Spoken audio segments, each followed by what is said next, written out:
Alright, it's time for that Droll Lockbird discussion that I promised all of you guys. I'm going to wait to do the metagame discussion until next week because I want to see what a week of regionals does for Salamangreat. That way we can kind of do something.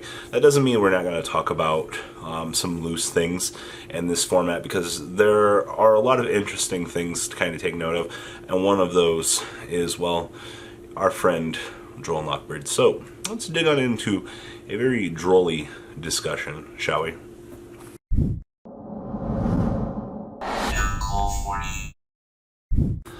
Alright, we need to talk about our boy Drollbird and how his little pet friend, yes, the boy, can change an entire format. So, I told you guys earlier in the week that we were going to have a discussion regarding Droll Lockbird and the impact of the card not existing at YCS Chicago. And I was very perplexed. I was going around having discussions with Thunder players, and I just lose to Droll Lockbird. Was listening to Ed for his stuff. No, I just lose to Droll Lockbird.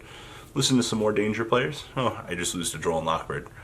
Kind of started making me wonder a little bit, what happened to Droll Lockbird? Well, he currently lives in a Trickstar deck somewhere over yonder. I'm not quite sure where that is located, but everybody going into the event progressively just didn't want to play Droll Lockbird. I just don't know if they were worried that they didn't need it or that the format hadn't gotten to that point. You know, we're currently very deep in a break my board scenario, and the best way to break the board is to prevent the board. Now, I'm a Sky Striker player. Alright, I want to not allow my opponent to build these boards. I mean, let's be honest with you. You know, Hot Red Dragon Archfiend and getting Natty Beast out of my mind, very terrible choices. But one thing does come to my mind, though, when I'm looking at these matchups, and Droll slows down the game and gives me a turn to fight. But I think I do want to play Droll and Sky Striker, but my mindset at the moment is very negative towards it because it's like, Ghost Belt at least interrupts your combo. The only thing I'm doing is stopping you for a turn. Doesn't mean on the next turn that you can't just come pummel my asshole back in. I mean, you can make the argument that, oh, you can have Widowmakers and stuff like that. Kaijus are a very real thing. Sky Striker's weakness. Sorry, guys. But for sakes of discussion, okay, so if I'm a Thunder Dragon player and I'm playing Droll, and I use Droll defensively, I end my opponent's turn. And you know, as a Thunder Dragon player, I can unload 8,000 points of damage on a board relatively easily. Like, there's not much of a real issue putting that damage on the board. Now, if you're playing something like Pure Danger and you're siding in Drolls, okay, for the mirror match. So you Droll your opponent. If your opponent has the right dangers, they can still OTK you. Now, I've been looking at Droll a little bit more, and the thing that I want to do with Droll is you stop your opponent's Sarujas. Now, obviously, Crusadia can still kind of do some funky wonky things. Goes and Match just hurts that deck infinitely, but when you're looking at Droll this format, you're like, huh, this is a great defensive card, but you have to time it correctly. I almost want to use her as a means to kind of interrupt my opponent's combos. Like, I want to use it at a point that my opponent's about to unload a Saruja on me and attempt to draw, and then prevent them from doing that. You know what I mean? It's a strange place to be, actually. I'm not exactly sure how I feel about Droll. I think that we are going to go to a place that Droll is going to be great, absolutely. Now, my friends are coming back off regionals. I was having discussions with them. Another one playing Thunder Danger, actually, my favorite deck that loses to Droll Lockbird.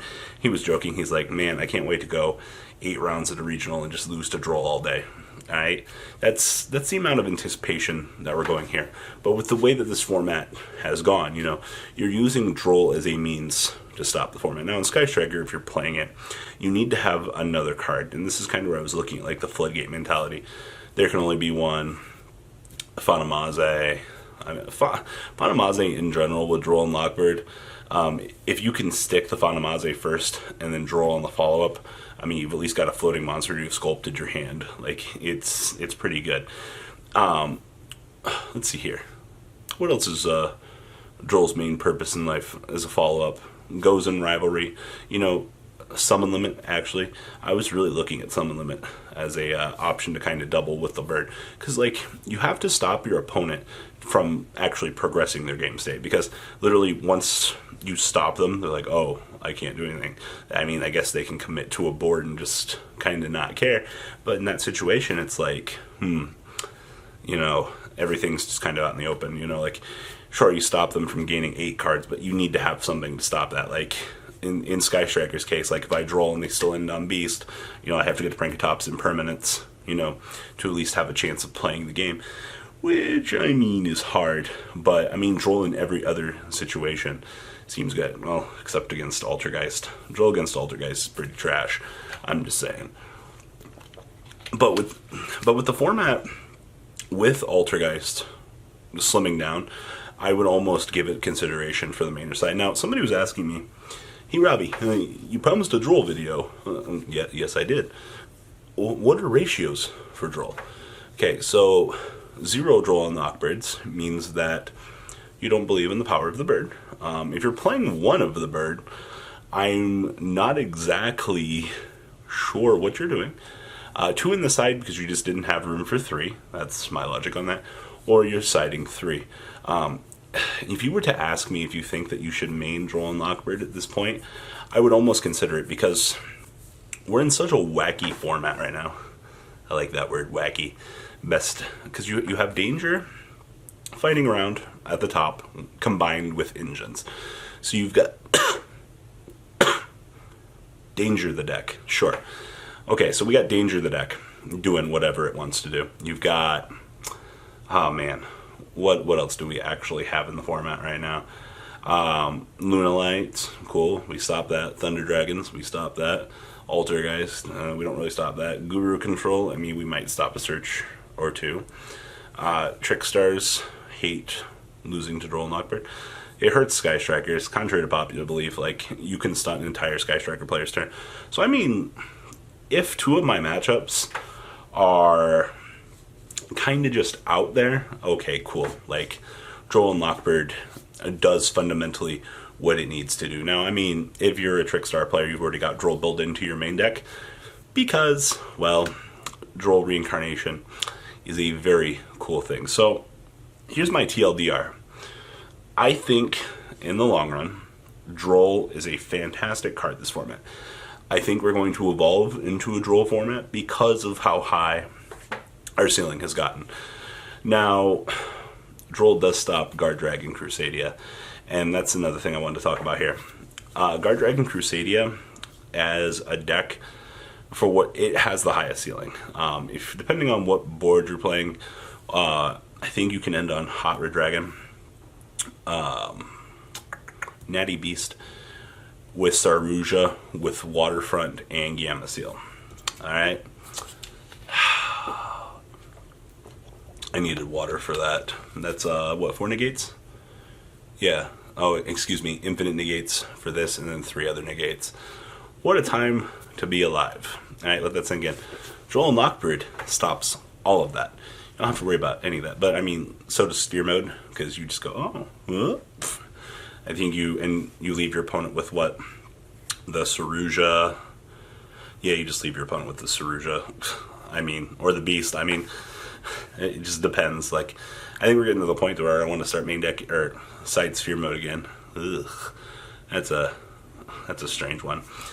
But for all intents and purposes, for this format, Droll prevents all this bullshit from happening. If you're a Thunder Dragon player, a Danger player, Droll stunts your entire turn. You can still make plays.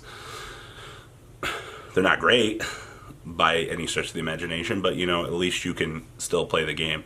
It's just all this extra searching and all this other bullshit that we've kind of got going on right now in the game. It's really putting a damper on things, and the players don't want to deal with that. So, yes and no. Droll is good and bad. I still have to say, if you don't have a follow-up to the Droll Lockbird, you're just in a shit fucking situation all the way around. And it's like all hand traps. You need to have the follow-up to the stunt, because Droll doesn't really gain advantage. Droll is just a -1 that stops your opponent from drawing. At least with the Ash and the Impermanent, well, Impermanent's the -1. At least with the Ash, you're 1-for-1ing. So, just my 2 cents, guys. Please, leave a comment down below. Do you think we're heading into a Droll and Lockbird format? Obviously, the break my board mentality has started to show itself up here. I'm definitely kind of looking forward to seeing the craziness that we're going to continue to see with Guard Dragon Crusadia running around. Please ban LP or Red MD. Please.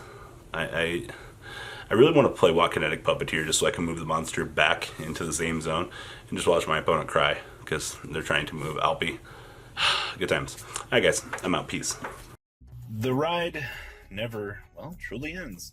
Thank you, patrons. Without you guys, I don't know what I'd be wearing in these videos. I might be a Truffle Shuffle incident all over again.